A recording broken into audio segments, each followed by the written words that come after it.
Welcome to the GCNTech Clinic, where Alex and I aim to answer your bike tech and maintenance related questions. As ever, you can submit your questions down below in the comments section using the hashtag askgcntech, and we'll do our best to answer as many of them as possible within the allotted time. Okay, first question is from Alfred Broderick 653. They say, you guys have mentioned that carbon frames are bad for the environment, but you never say how or why. I imagine a carbon frame is capturing the carbon forever and will never decay and damage the environment. Or is the resin the harmful bit, or perhaps the manufacturing of carbon is harmful? Why would carbon be any more harmful to the environment than steel, aluminium or titanium? Now I'm guessing this nerdy science question is right up your street. Chemistry time. So the thing that you mentioned there is you're guessing it doesn't go away, and you're kind of right, it doesn't really go away. And that's part of the problem. When you make something that can't be then recycled, that's an issue, and that's the big difference between bikes that are made from metals. They're much easier to melt those down, recast them, recycle them, repurify them, do whatever you want. There's a much lower energy cost to that. There are techniques being developed that can potentially recycle carbon fibre, but a lot of that depends on how the carbon fibre was initially made in the first place, and actually making carbon fibres in different ways. The other reason why carbon fibre typically isn't as good for the environment is because of the actual process of making it is quite dirty. The chemicals involved in terms of just making those sheets of carbon fibre in big factories is not the cleanest or nicest process, and involves a lot. And that's something that we've never really sort of shown in great detail on the channel before. And we've not been to a factory that does it, because they're not bike factories. These are factories that make it for loads of applications. But to sort of give you an idea, that with metals, the reason why they're bad for the environment is more to do with how they've been extracted from the earth and the energy cost of that. Okay. So it's quite staggering, really. But like steel only requires something like 40 like megajoules per kilo or something like that. Whereas, and this is quite interesting, so aluminium and titanium ores, as they're found as their natural oxides in the Earth's crust, are very, very common. People might think that the reason why they're more expensive than steel is because of their scarcity, but it's not. They're incredibly common. The reason why they're more expensive is because the energy cost of the chemical processes required to extract titanium and aluminium from their ores is way, way more expensive in terms of energy. So it's like 40 megajoules per kilo of steel, right?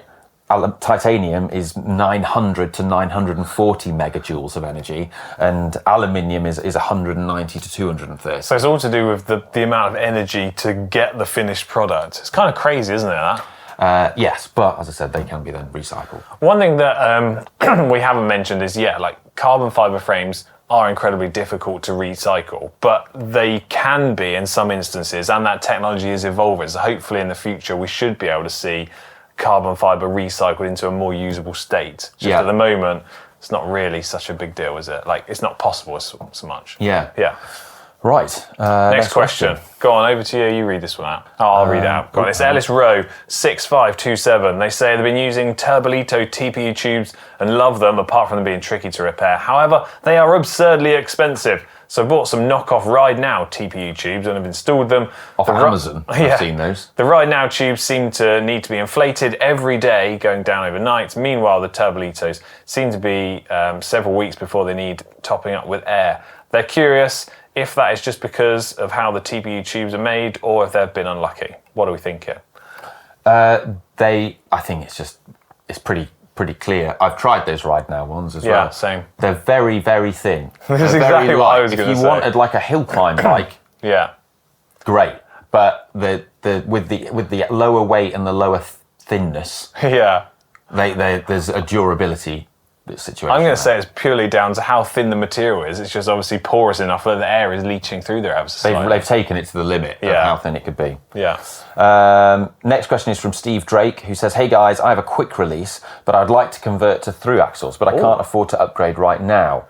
As a partial upgrade, can I replace the front fork with a thru axle fork, or is this just stupid? Well, I don't know that it's stupid, but I think we need to understand that you can't just change the axle setup of your bike. It's fundamental to how the frame was designed and manufactured. The fork, yes, you could swap out a fork, and then you can use one that you can use a wheel that's through axle compatible, and then you can get a fork with through axle on it. And that setup is going to help stiffen up the the front end of your bike a little bit. I'm assuming that they're using disc brakes, but I'm going to say it's not something that you just decide to switch over. I would say this would come as a change from perhaps a whole new bike upgrade or looking for a new frame set rather than changing that one part. Yeah, not worth doing. Just change to a bike. Save your money. Save up and then change to a bike that does it. Emma Hugaveen. Yeah. Next, who says, "Hi team, I'm planning to replace the handlebars on my Canyon Endurace as I experience shoulder discomfort on long rides over 3 hours. My current 42 centimetre wide stock bars are too wide given my shoulder width, so I'm looking to switch to 38 centimetres. Since I'm upgrading, I'm considering carbon handlebars for better vibration and absorption and aerodynamics. Because a long question. Yeah, long term, I plan to replace my bike components piece by piece, eventually buying a new frame and Di2 group set. So currently my bike has external cables from the hoods that enter the frame, as it has no support for internal cable routing through the stem and the bars. I'm considering Roval Rapide handlebars and can get them for a reasonable price. My question is whether these handlebars meet my needs or that I need to look for other options. Can I make use of the internal cabling in the handlebar and then route the cables a bit on the outside before they go into the frame? Or will the cables need to be external already at the hoods to go into the bar tape?"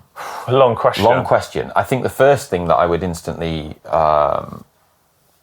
be wary of with the Roval bar going on a Canyon is that Specialized tend to use a different steerer tube diameter. Yeah. So different bike brands tend to use different ones. So the two most common that you see are 1 1/4 and 1 1/8 or 1 1/8. Yeah. And Canyons tend to be the wider 1 1/4, whereas Specialized tend to be a 1 1/8.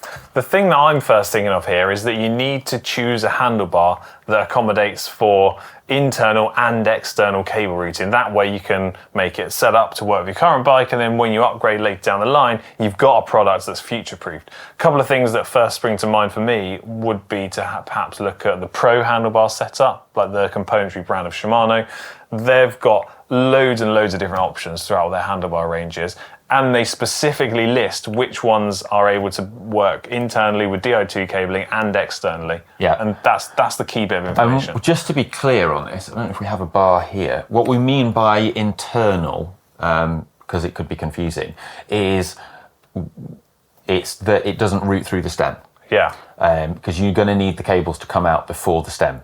Now, a lot of bars you'll find are able to just route internally under the bar tape, but then sort of where the bar tape ends, the cables can come out.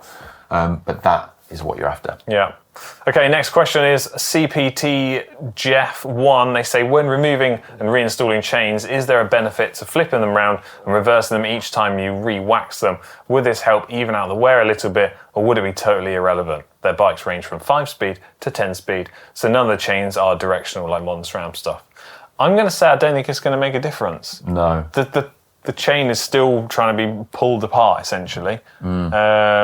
So yeah, I'm going to say don't worry about it. Yeah, and if you're waxing, you're already doing the right thing. Just make sure you keep checking the wear and check them when they're clean and stripped.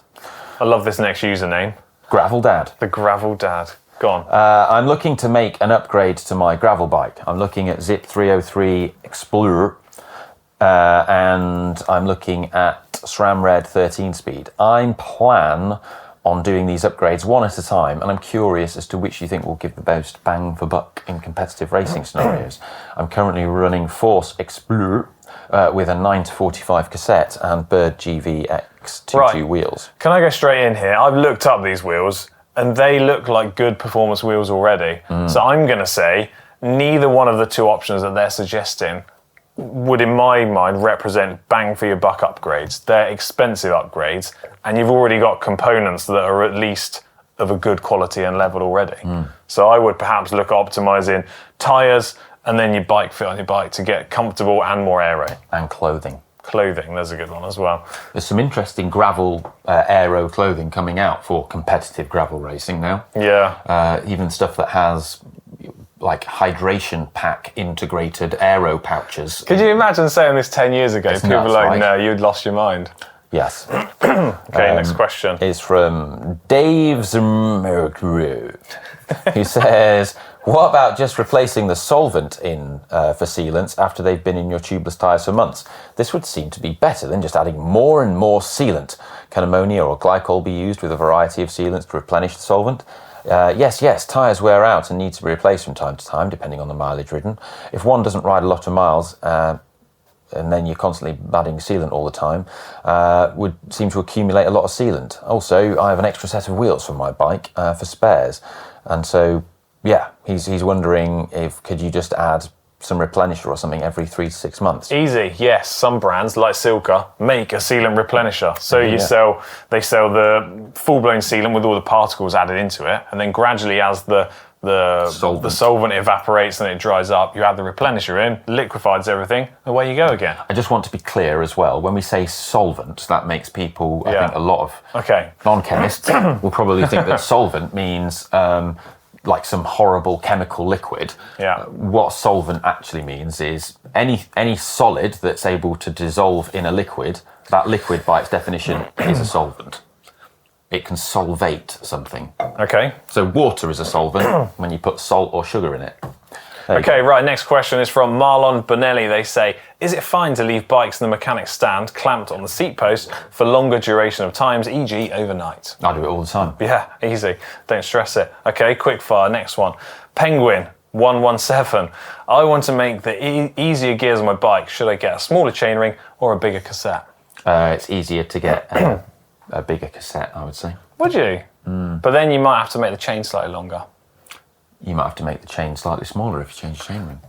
Yeah, but I'm gonna say if you go to a smaller chainring, you can make the chain shorter. Whereas if you go for a bigger cassette, you might have to buy a new chain.